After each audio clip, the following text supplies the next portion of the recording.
A continuación, la ponencia titulada Hábitos de estudio y pandemia, reflexiones de experiencias en educación media, de la profesora Adriana Macero, licenciada en educación, magíster en educación y doctorante en educación de la Universidad Bolivariana de Venezuela, con diversos estudios de diplomados, cursos y talleres relacionados con la educación.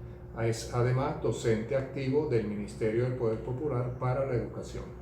Gusto en saludarles por este espacio de encuentro. Mi nombre es Adriana Macero y soy doctorante en la Universidad Bolivariana de Venezuela.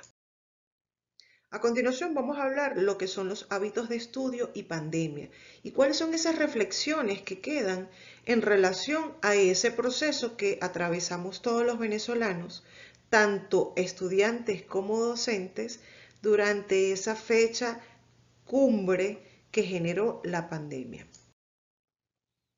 Podríamos decir que los hábitos es una actividad recurrente que genera un individuo. En el caso de los hábitos de estudio, son estas acciones que generan los estudiantes en sus procesos de aprendizaje, es decir, el hábito de despertar temprano, asistir a la institución educativa, recibir la formación del docente y posteriormente ejercer un proceso de retroalimentación. Pero vale destacar que durante la pandemia, estos estudiantes se vieron forzados a adquirir nuevas estrategias para poder aprender a aprender. Y durante la pandemia, estos mismos se vieron y se encontraron con nuevas condiciones que debían enfrentar, no solamente de espacio, de medio ambiente, sino también de esos factores emocionales que incidieron producto del confinamiento.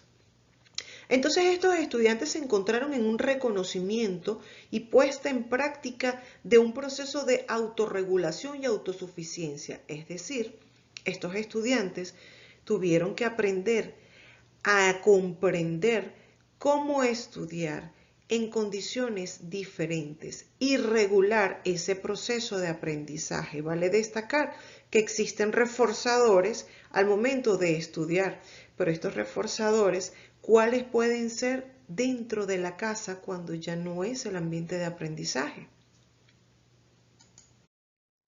Entonces estos estudiantes se vieron inmersos en el desarrollo de estrategias metacognitivas. Se reconocieron como sujetos sentipensantes. ¿Por qué decimos sentipensantes? Porque es que el individuo, el ser humano, piensa, siente para poder llegar a un punto de conocimiento o de entendimiento. La educación está inmersa entre el aprender razonando, pero está vinculado a las emociones. Entonces este estudiante se vio sometido a un proceso emocional que vale destacar fue bastante complejo durante el tiempo de la pandemia en virtud del confinamiento en el que nos hallábamos todos. Y este generó un nuevo contexto de aprendizaje, que es la educación a distancia y la educación virtual. Podríamos hablar de la educación a distancia, que es conocida a nivel mundial, inclusive en Venezuela, pero a nivel de educación básica y de educación media no está como una práctica. Entonces estos estudiantes tuvieron que comprender lo que era esta situación extraordinaria de aprender sin tener cerca a ese docente que es el guiador de sus actividades y el que sacia sus dudas en el momento en el que está desarrollándose la actividad académica. En el mejor de los casos, a través de las diferentes plataformas que se desarrollaron durante el tiempo de pandemia, teniendo la educación virtual que se da de manera síncrona y asíncrona. En la educación virtual, de manera síncrona, significa que es en tiempo real, es decir, que estos estudiantes podían interactuar con los demás compañeros del grupo y también interactuar con el docente y plantear las inquietudes que pudieran tener en dicho momento para luego realizar la actividad. Esto es muy semejante a lo que llamamos a la tradicionalidad de la educación en Venezuela, pero de una manera virtual. No todos los estudiantes tuvieron esta posibilidad, ya que se presentaron diferentes tipos de contratiempos en cuanto a luz, en cuanto al servicio de internet que se veía interrumpido de manera constante y estos estudiantes en su mayoría debieron hacer uso del recurso tecnológico, en todo caso, del teléfono o de tablets, donde a través de un grupo de WhatsApp o a través de correos electrónicos recibían la información. Entonces significa que muchos de estos estudiantes, y sobre todo de las zonas rurales o de las zonas más apartadas, debían recibir la información y como única herramienta tenían a sus padres o a sus familiares más cercanos para el desarrollo de dichas actividades.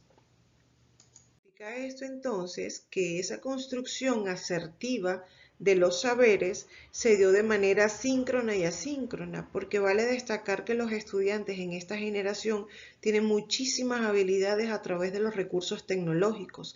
Entonces, como consideraciones o como reflexiones podemos dar y plantear de que los estudiantes, aunado a sus capacidades y habilidades del uso tecnológico, les representó una autonomía en la comprensión, en el reconocimiento como individuo frente a sus responsabilidades académicas para proseguir al siguiente nivel de educación.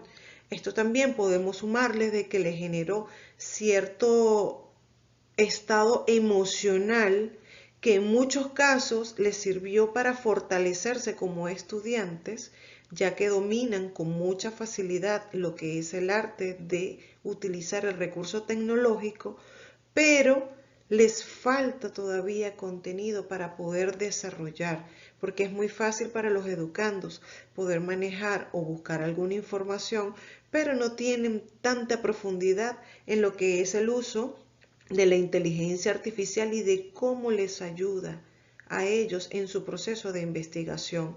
Vale señalar de que el hecho de haber transcurrido una situación de pandemia a nivel mundial y sobre todo en nuestro país nos ha impulsado y nos ha fortalecido como individuos para poder comprender de que las situaciones adversas nos deben servir como catapulta para avanzar en las características que deseamos desarrollar como estudiantes y como docentes.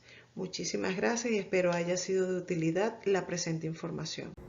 Como pudimos observar en la interesante ponencia de la profesora Macero, desde la presunción previa surge la inmanente urgencia de asumir que, independientemente de la modalidad educativa presencial, virtual, híbrida, los facilitadores del aprendizaje están llamados a practicar un currículum abierto que posibilite avanzar hacia aprendizajes más comprensivos y menos simplificadores, y también a estimular en los estudiantes a su cargo la curiosidad y el deseo de encontrar recursos y herramientas para construir sus conocimientos con autonomía, conciencia y responsabilidad.